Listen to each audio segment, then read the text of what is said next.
अब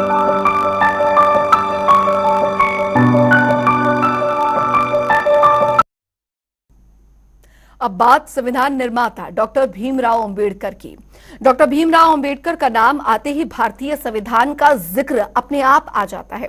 आमतौर पर उन्हें या तो भारतीय संविधान के निर्माण में अहम भूमिका के नाते याद किया जाता है या फिर भेदभाव की प्रखर आलोचना करने और सामाजिक गैर बराबरी के खिलाफ आवाज उठाने वाले योद्धा के तौर पर। इन दोनों ही रूपों में डॉक्टर अंबेडकर की बेमिसाल भूमिका को हमेशा याद किया जाएगा। डॉक्टर अंबेडकर ने एक दिग्गज अर्थशास्त्री के तौर पर भी देश और दुनिया के पैमाने पर बेहद अहम योगदान दिया। रिपोर्ट देखिए।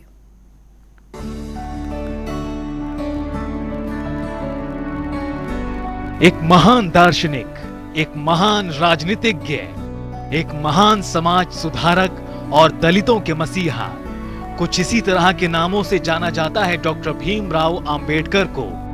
ये देश की वो महान शख्सियत है जिन्होंने अपनी निष्ठा, प्रतिभा और कड़ी मेहनत के दम पर देश का संविधान लिखने में अग्रणी भूमिका निभाई। डॉक्टर भीमराव अंबेडकर का जन्म 14 अप्रैल 1891 में मध्य प्रदेश के महू नगर सैन्य छावनी में हुआ था। उनका लालन पालन एक सैन्य घराने में हुआ। उनके पूर्वज लंबे समय से ब्रिटिश ईस्ट इंडिया कंपनी के सेना में कार्यरत रहे थे और उनके पिता रामजी सकपाल भारतीय सेना की महू छावनी में सेवारत थे। वहां काम करते हुए वो सूबेदार के पद पर तैनात थे। डॉक्टर भीमराव अंबेडकर के दिलो दिमाग में हमेशा से अछूतों को लेकर एक गहरी संवेदना थी, क्योंकि अंबेडकर को बचपन के दिनों से ही जाति से संबंधित सामाजिक और आर्थिक रूप से गहरा भेदभाव सहना पड़ा था। पढ़ाई लिखाई में तेज तर्रार होने के बाद भी छात्र भीमराव को छुआछूत के कारण अनेक प्रकार की कठिनाइयों का सामना करना पड़ता था। साल 1900 का था और महीना नवंबर का, जब उनके पिताजी ने सरकारी हाई स्कूल में भीमराव का नाम भिवा रामजी अंबेडकर दर्ज कराया। तब कोई क्या जानता था कि भीमराव आगे जाकर संविधान के निर्माता बनेंगे। लेकिन हुआ कुछ ऐसा ही। बचपन से तेज तर्रार भीमराव ने आगे चलकर देश के उन सुनहरे पन्नों पर अपना नाम दर्ज कराया, जिससे हमेशा हमेशा के लिए उन्हें इस यादगार कार्य के लिए याद किया जाएगा। देश के मौजूदा प्रधानमंत्री नरेंद्र मोदी ने संविधान निर्माता डॉक्टर भीमराव अंबेडकर को संसद में भी श्रद्धांजलि दी है। एक दलित मां का बेटा जन्म से जीवन तक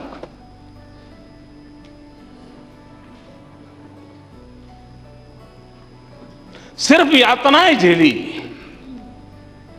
अपमानित होता रहा, उपेक्षित होता रहा, डगर डगर उनको सहना पड़ा। उसी व्यक्ति के हाथ में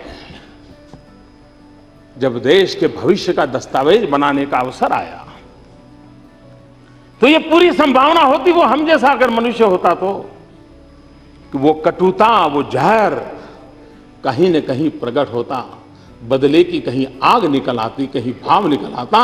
लेकिन ये बाबा साहब आंबेडकर की ऊंचाई थी कि जीवन भर झेला,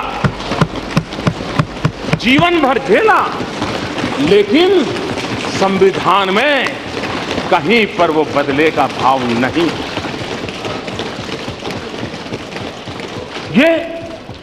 ये उस महानता, उस व्यक्तित्व की ऊंचाई है जिसके कारण ये संभव होता है। वरना हम सब जानते हैं, हम मनुष्य हैं, हमको मालूम है एक शब्द भी ऐसा चुभ जाता है, निकलता नहीं है। जीवन में कितनी ऊंचाई होगी, भीतर की सोच कितनी मजबूत होगी कि उस महापुरुष ने उन सारे जहर को पी लिया और हमारे लिए अमृत छोड़ करके गए। उन्होंने दलित बौद्ध आंदोलन को प्रेरित किया और अछूतों से सामाजिक भेदभाव के विरुद्ध अभियान चलाया था। इस अभियान में श्रमिकों, किसानों और महिलाओं के अधिकारों का समर्थन भी किया गया था। भीमराव अंबेडकर प्रतिभा के धनी छात्र थे। उन्होंने कोलंबिया विश्वविद्यालय और लंदन स्कूल ऑफ इकोनॉमिक्स, दोनों ही विश्वविद्यालयों से अर्थशास्त्र में डॉक्टरेट की उपाधि प्राप्त की। भीमराव यहीं नहीं रुके, वो व्यावसायिक जीवन के आरंभिक भाग में अर्थशास्त्र के प्रोफेसर रहे एवं वकालत भी की। हालांकि बाद का जीवन उनका राजनीतिक गतिविधियों में अधिक रहा। वक्त बीतता गया और अंबेडकर अपने आगे के पड़ाव पर निकल पड़े।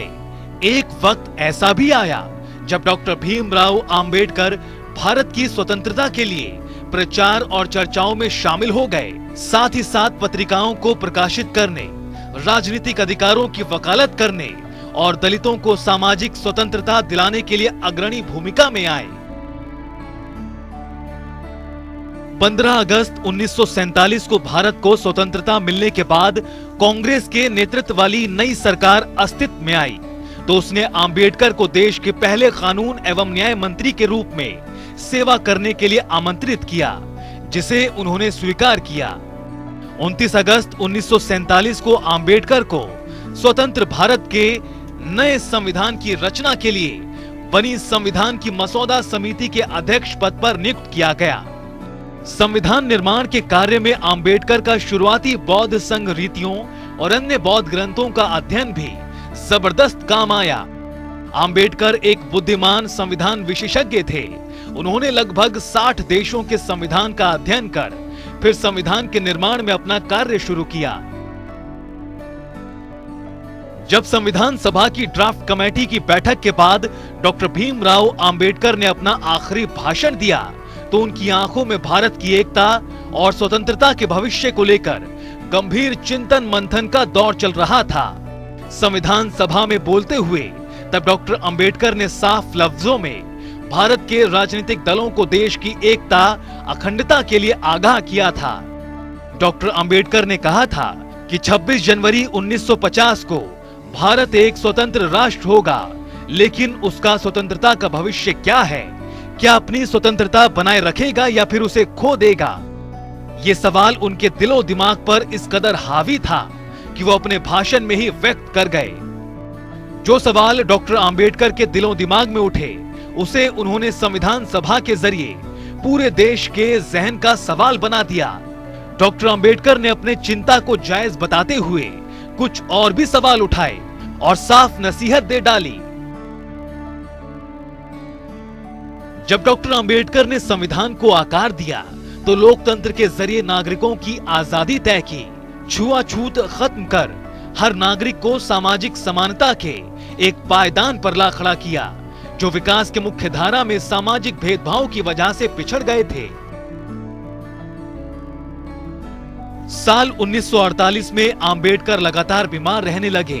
अंबेडकर का स्वास्थ्य बद से बदतर होता चला गया और फिर 6 दिसंबर 1956 को वो दिन आया जब एक मनहूस खबर हमारे सामने आई। वो खबर थी, अब हमारे बीच संविधान के निर्माता और दलितों के मसीहा नहीं रहे हैं।